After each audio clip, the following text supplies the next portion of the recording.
I'd like to introduce you to today's presenter, Ann Rollins. Ann Rollins is a Senior Instructional Strategist for GP Strategies. She has over 20 years of experience developing learning for global companies, and she designs and develops instructor-led, virtual, web-based, and blended learning solutions. Ann also leads and conducts global learning needs assessments and learning strategy development for her clients. She enjoys educating others on the value of including micro and social learning, subject matter expert enablement, and mobile learning components as part of our clients' learning ecosystems. So with that introduction, Ann, I'm going to go ahead and turn presenter rights over to you so you can take it away.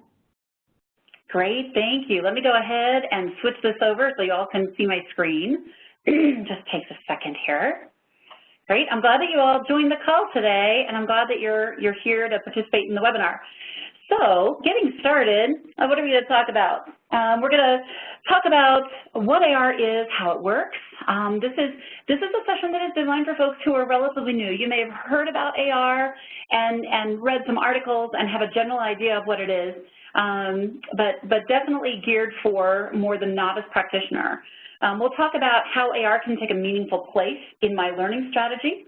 And how do I work it in? So where does it fit? Is it a solution by itself? Is it something I bolt on in other places? And where does it make the most sense?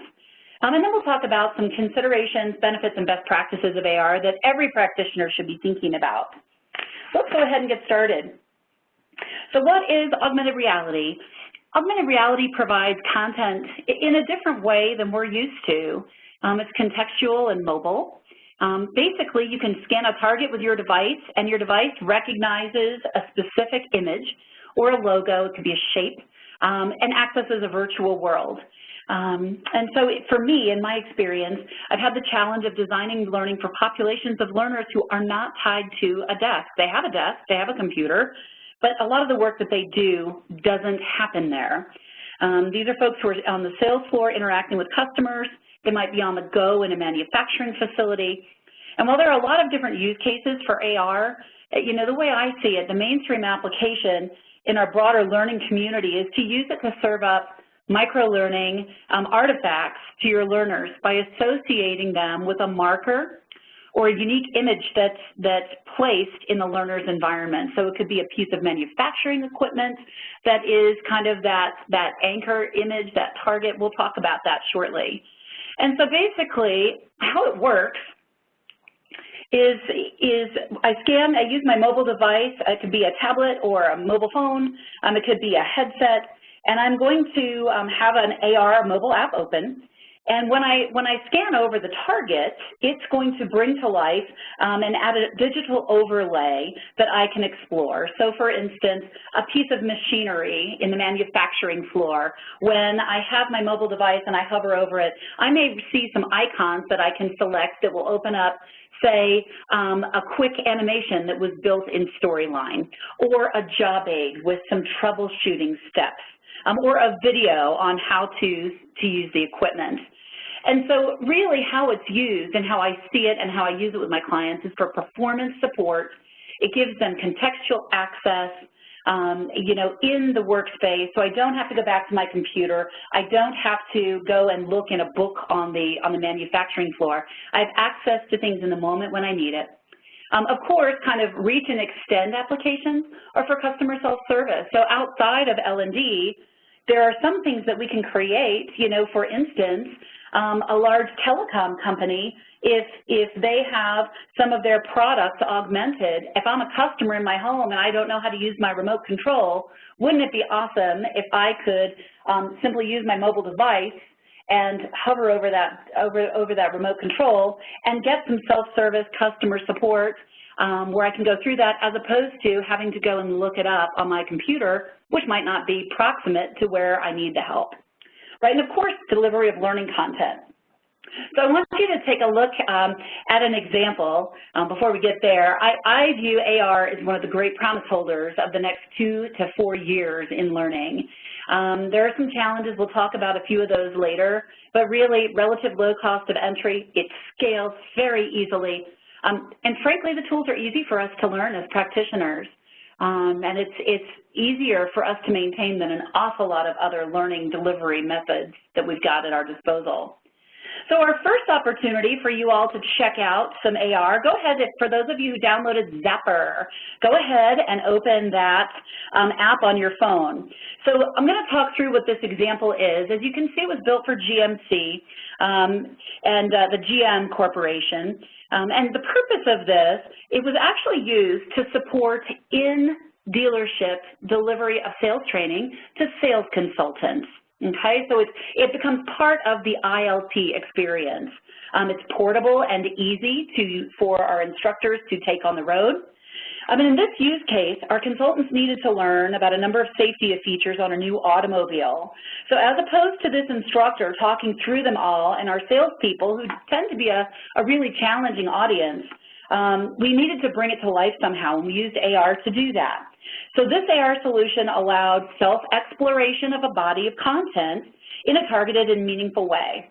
And so our instructor, these images, this is one of a number of images that were produced on large magnets affixed to the side of the vehicle in the dealership, okay? And so these were used to provide a customer scenario, concerned parents, and it delivered instruction on a safety feature.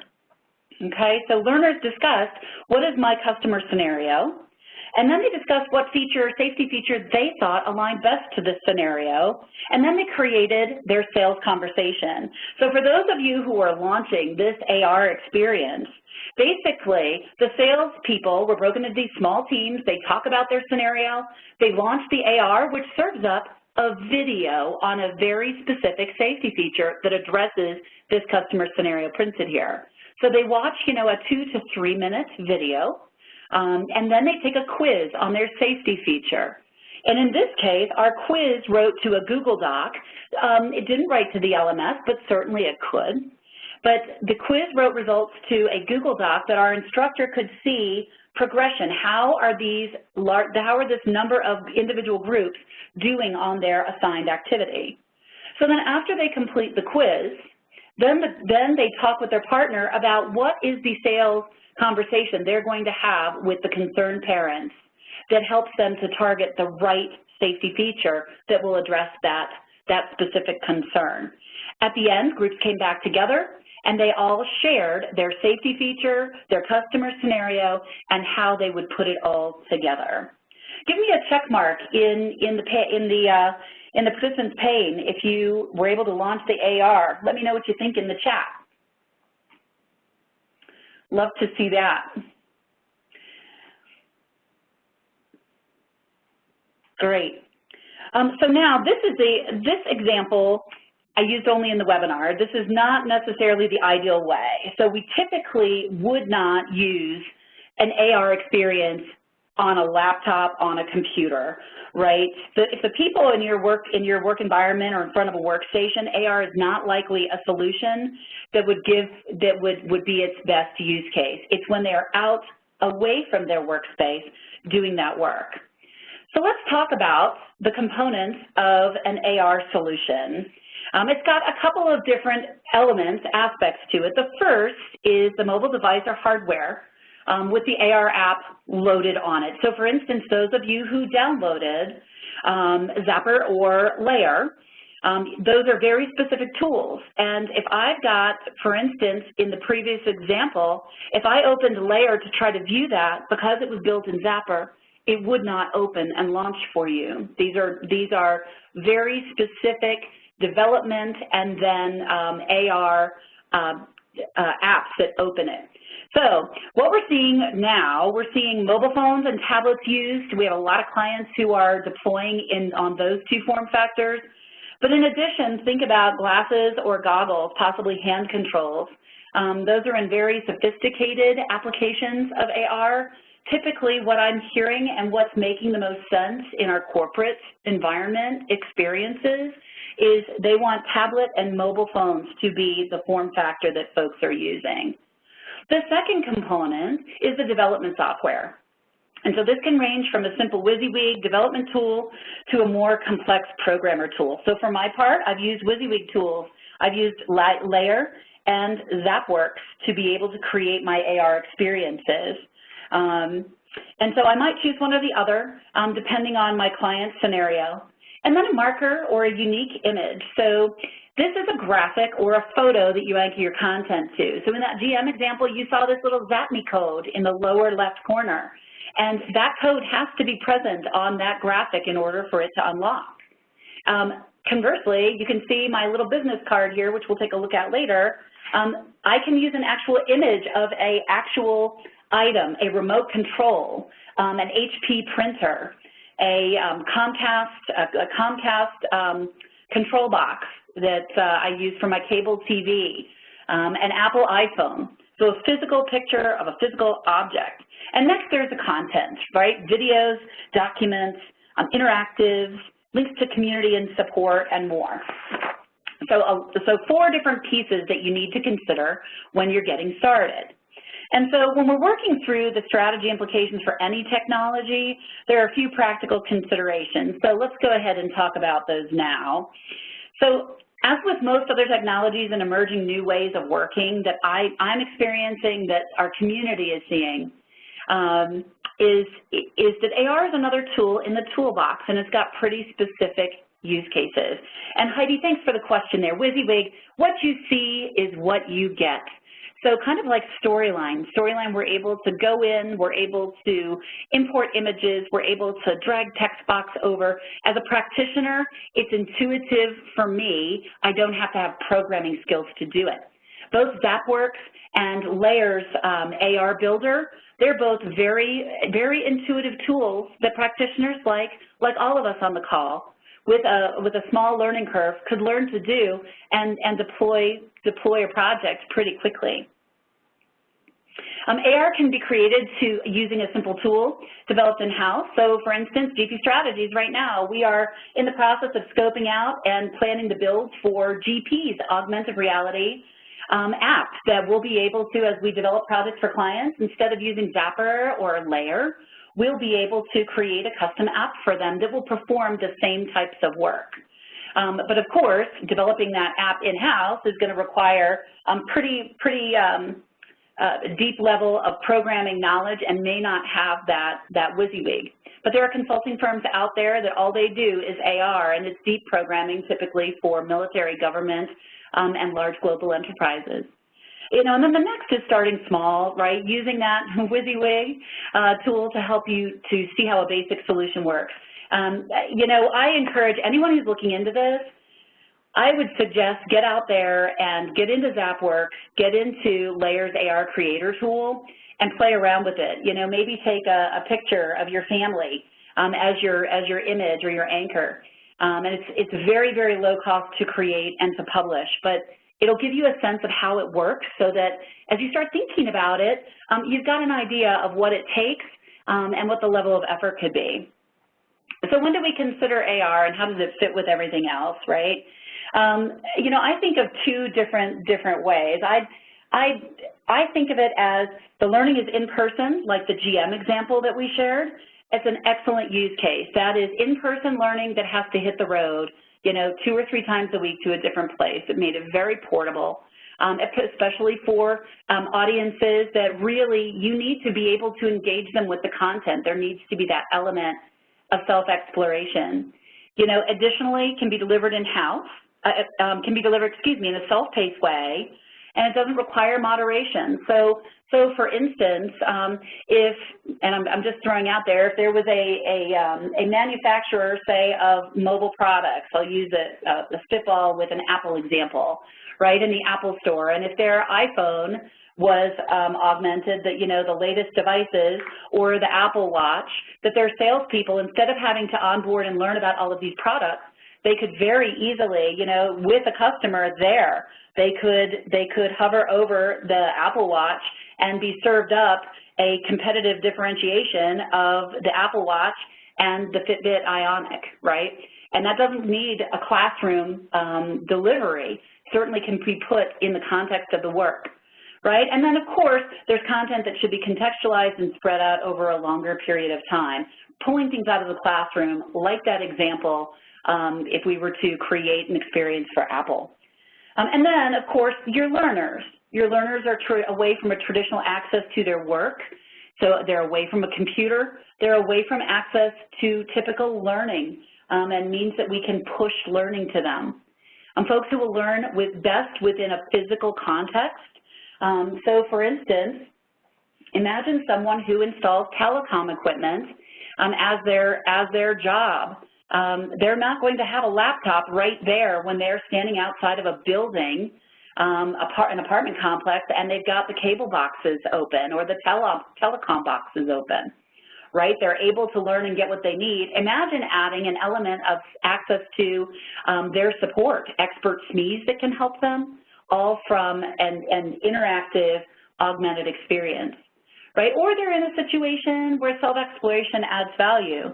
You know, a lot of companies that have traditionally offered services are now moving to products, and they now are opening physical stores to sell those products.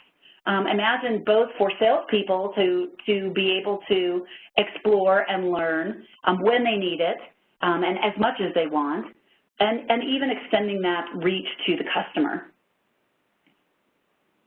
So planning the AR complement for your project. So when I think about this, really it's a four-step piece. So we define our project level goals, and really that's thinking about what are we trying to achieve with the overall learning, recommending that, that the AR is a bolt-on, it's a complementary piece to what's already happening. Then we're going to align the content to the AR component build, which is, for instance, let's run with the example of a physical store that's selling devices. There's going to be some training that probably will be delivered in a more conventional means, right? But there's certain content that I could line up to be served up using augmented reality in the context of work. So that alignment is sorting out those pieces and how they line up within the learner journey that we're delivering to our employees.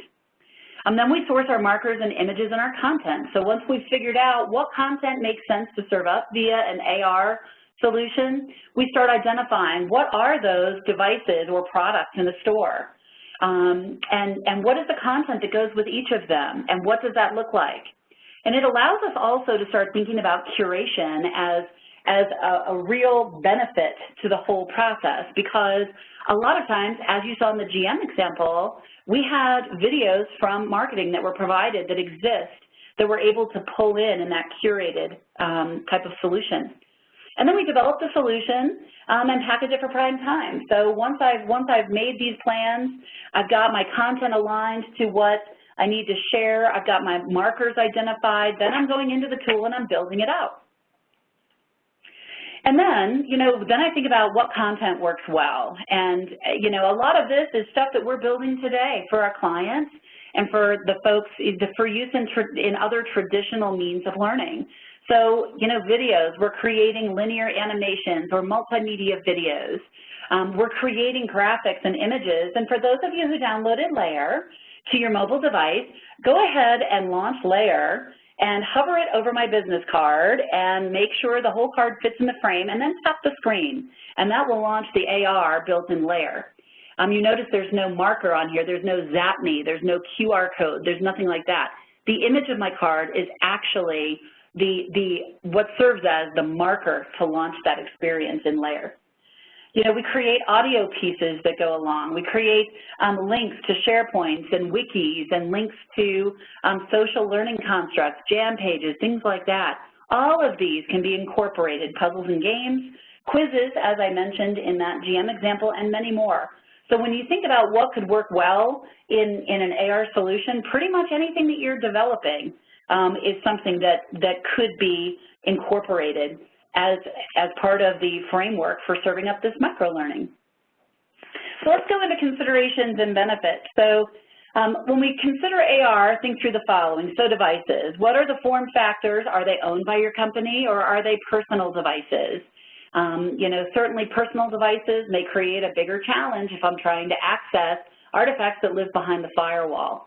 And it also creates an issue with the user experience sometimes when we're building out content that requires authentication. Some of those authentication issues can be resolved if we're using corporate issued devices. Now, the second is that AR creator tool. What tool am I going to use to create the experience, and how will I learn to create it? At this point, it's exploratory. For those of us in these practitioner roles, we need to be exploring. You know, and then of course the content, sourcing my content, and then piloting. You know, how will you push this? We always suggest start small. We start in a very small pool to make sure that there's adoption, because when we hint at something on a new method and we're not sure what the adoption and uptake is going to be, we could put a lot of eggs into a singular basket. Great, and then the business benefits. You know, we'll go through these quickly. I know we're at the end of our time, you know, but it provides contextual access. Again, thinking about the example of a person in a manufacturing environment and they need troubleshooting on a piece of equipment. They don't have to go somewhere else to get it. They can get it right there. The favorable UX, using a single app. So as opposed to having to go to a SharePoint site for some stuff and going to various places, my AR interface using that marker with all of those assets directly available really creates a much more desirable experience. Push-pull, you know, thinking about incorporating subject matter experts access and connections to communities of practice, all of that can be managed in your AR experience. Curation of existing product marketing and learning artifacts, huge, very important. You know, we don't have time to build new much of the time, and there's a lot of great stuff out there. Let's go ahead and use it. AR is a great container for that.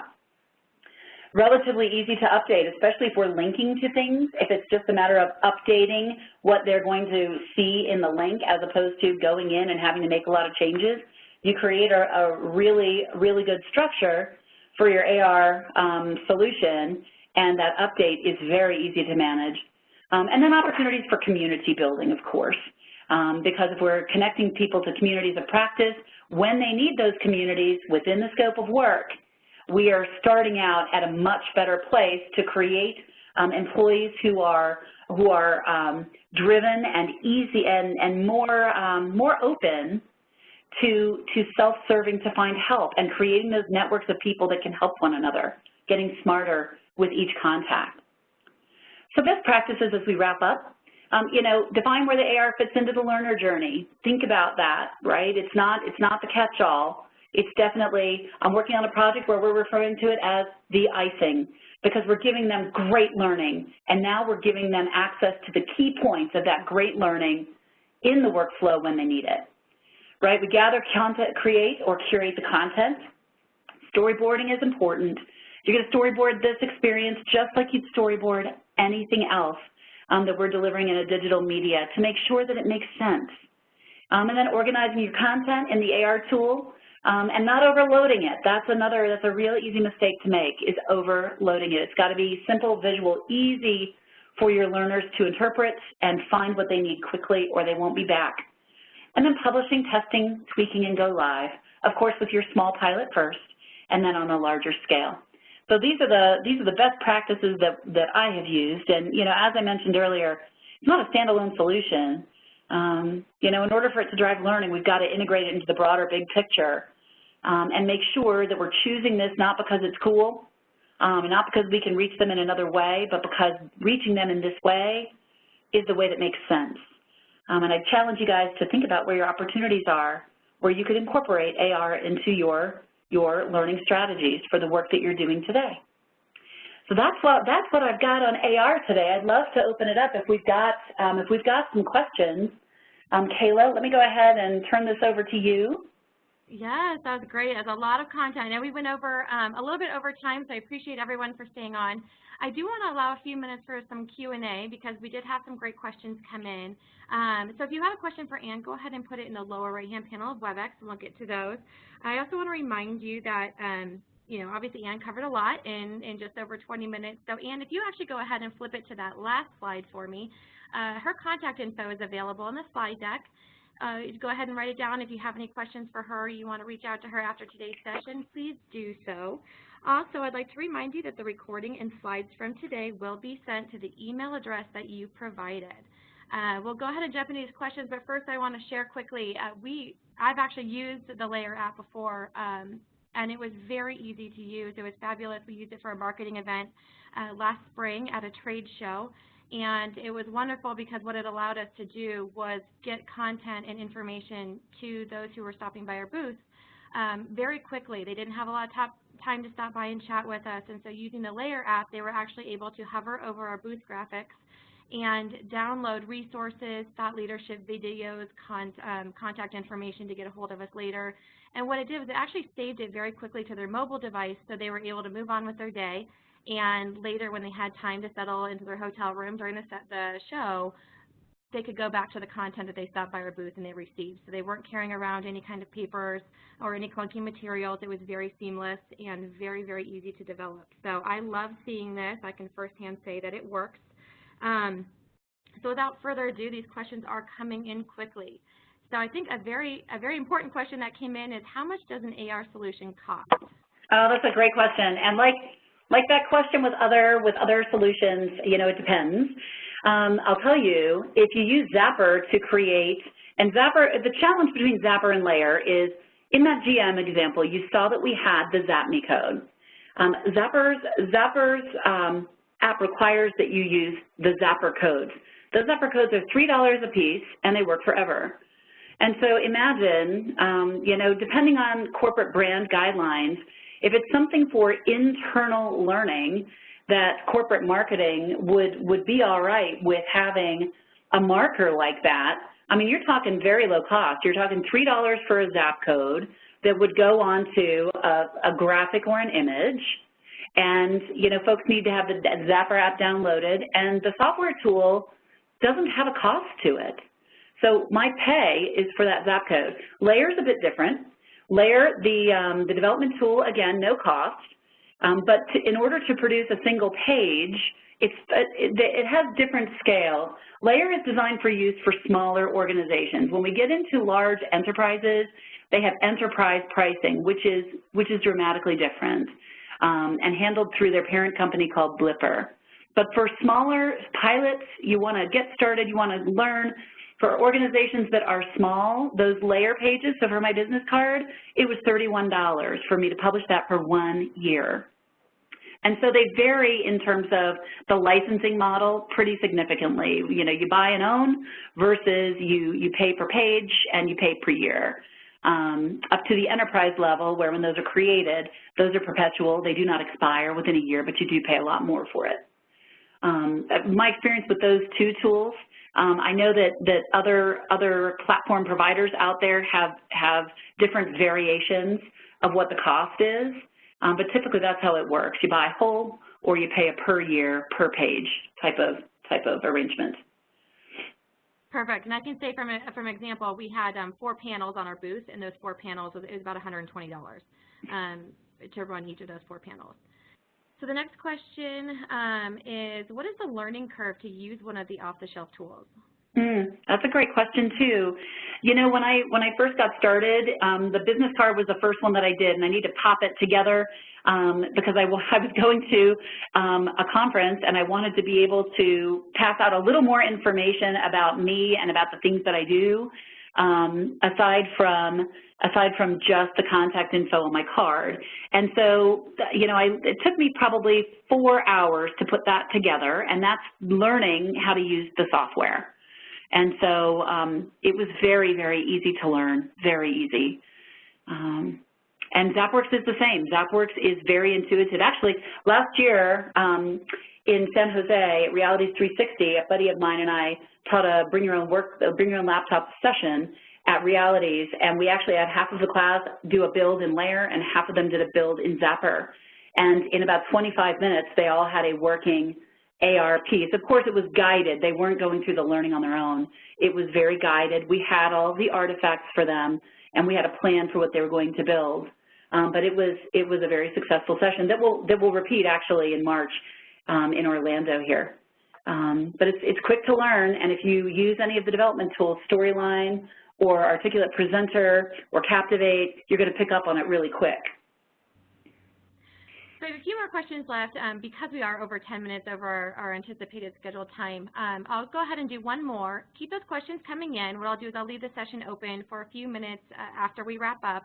And I'll pass all of those questions over to Ann. She'll be following up on all of the Q&A and then offering some key insights and key takeaways from today in a blog post, which we'll be emailing to you.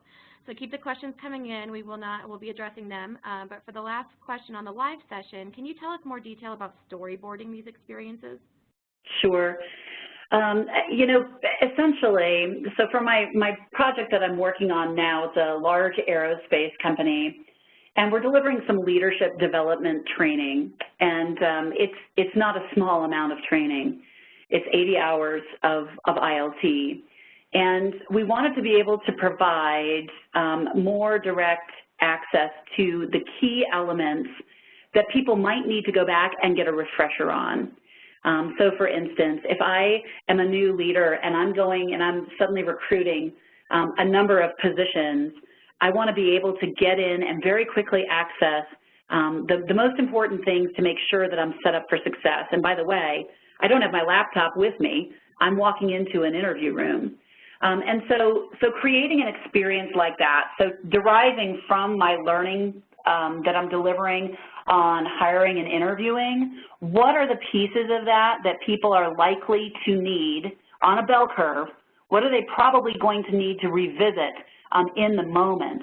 And what tools or what artifacts do I have that will serve that need in that moment? And that way, you know, that really gives me the idea of where this person is, what is it that they're going to need, and it helps me to filter out and sort out.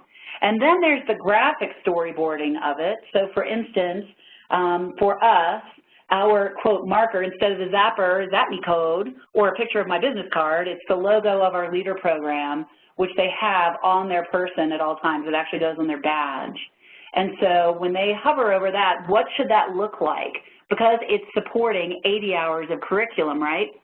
And so we're setting up that first launch page to be a very easy way for them to drill into which of these modules of content do I need support on. So one tap to get to the right module, and then once I'm in that recruiting and hiring module, it's very intuitive. It opens up. I've got my 3 or 4 key review items, and I've got access to some other support materials, but it's storyboarding the experience that how do they get to it? So they get to it by the logo. What's the first thing that they see? It's the full experience of the 80 hours broken out in 8 modules. From there, single tap, which is obviously user experience, fewer taps, gets me to, drills down to a menu where I can make a very precise choice without the cognitive overload or feeling like I have to search and search and search. So there's 2 elements to that storyboard. Hope that answered the question.